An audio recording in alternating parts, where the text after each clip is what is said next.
Budou hledět, ale neuvidí.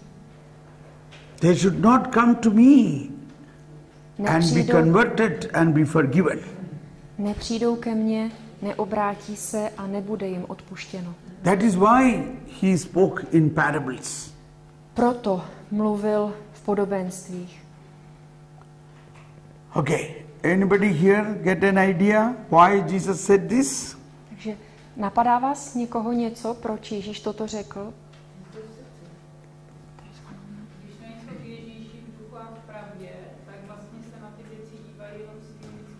When they are not in Jesus and in truth, they only see things with their human vision. Thank you, but that is not the full meaning. Ano, děkuji, ale to ještě není plné vysvětlení. But in another way it may be, but the purpose of Jesus' teaching is not that. Ale je to v jiném úhlu pohledu by to se dalo takto říci.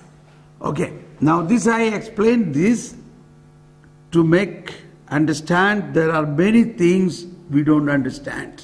Takže já to teď vysvětlím, abychom pochopili, že je mnoho věcí, které nechápeme.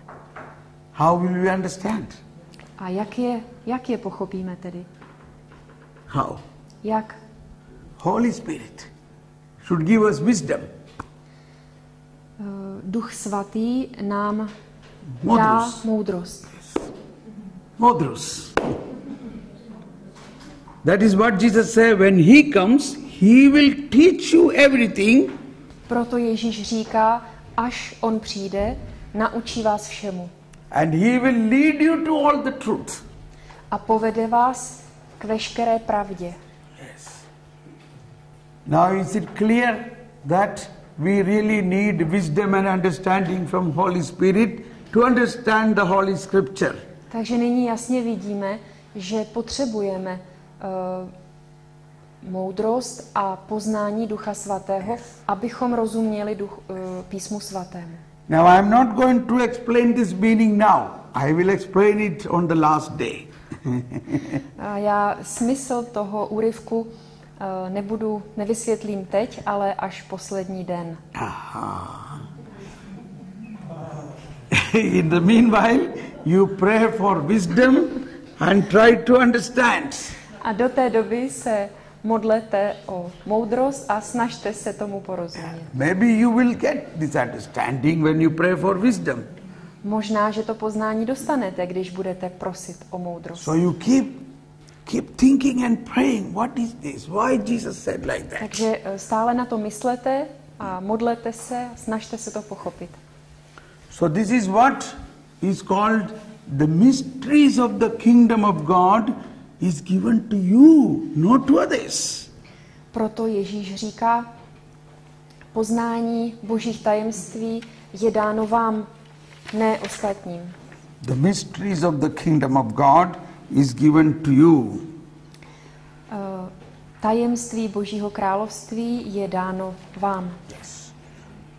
So, kingdom of God is a mystery which only the wisdom of God can help us to understand. Boží království je tajemstvím, které nám může pomoci pochopit pouze boží moudrost. Yes.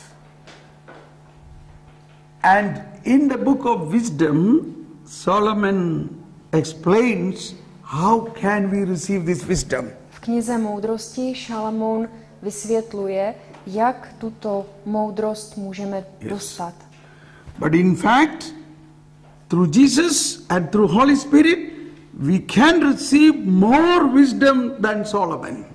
Ale ve skutečnosti skrze Krista a skrze Ducha Svatého můžeme obdržet mnohem více moudrosti, než obdržel Šalamoun. First point, many people ask me, Solomon got so much wisdom, then why he was living in terrible sin? Někteří lidé se mě ptají, když Šalamoun dostal od Boha takovou moudrost, jak mohl žít v tak strašném hříchu? Why?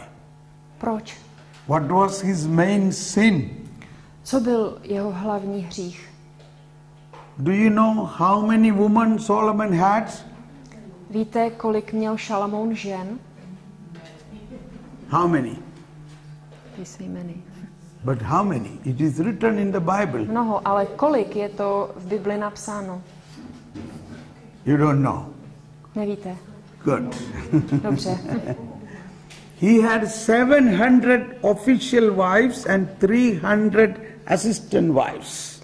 Měl 700 oficiálních manželek a 300 ještě bokem. And more than that, he also began to worship the gods of these wives. A to není všechno, on dokonce uctíval bohy těchto manželek. So why, if God has given him so much wisdom, why has he done all these things? Jak je možné, že tohle všechno dělal, když mu Bůh dal takovou moudrost? Sorry. Can anybody has an answer? Dokázal by někdo odpovědět?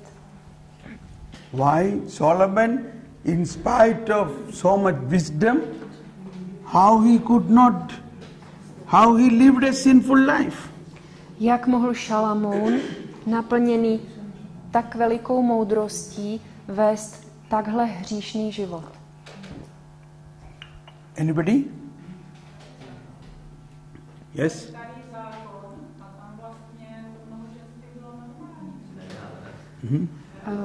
It was in the Old Testament and there it was normal to have many wives.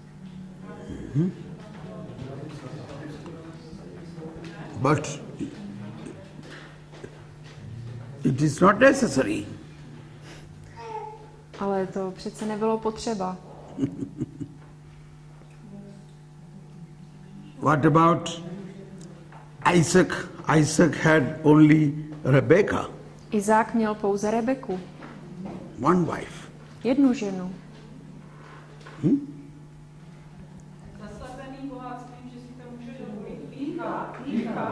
It was his proud because he was so rich that he thought he could do everything. No. Okay, proud is also a sin. Ano, pýcha je také hříchem. Pride is also a sin. Yes.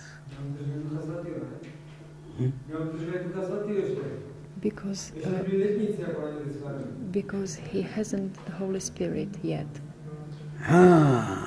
That is a good answer. To je dobrá odpověď. You mean to say, in another way, he has no Holy Spirit after the salvation of Christ, after the salvation of Christ. Protože ještě neměl Ducha Svatého poznání spásy skrze Krista Ježíše. See, the right answer is, Christ had not yet come. Takže správná odpověď je, protože Kristus v té době ještě nepřišel. How can a man come out from his sin? How can a man live without sin? Only through Christ. Jak může člověk žít bez hříchu? Jak se může povznést ze svého hříchu? Pouze skrze Krista. Sin came through Adam and Eve. Everybody has sin. Hřích přišel skrze Adama a Evu a všichni mají hřích. How can somebody live without sin? Jak může někdo žít bez hříchu? Only if he believed, only after Jesus took the sin upon him and killed the sin in his body. Teprve když Ježíš vzal všechen hřích na sebe a ve svém těle hřích zničil, zabil. That is the only way. To je jediný způsob, jediná cesta. Okay. Now coming to the book of wisdom of Solomon. Where is the book of wisdom? Could I sit down? Yeah, yes.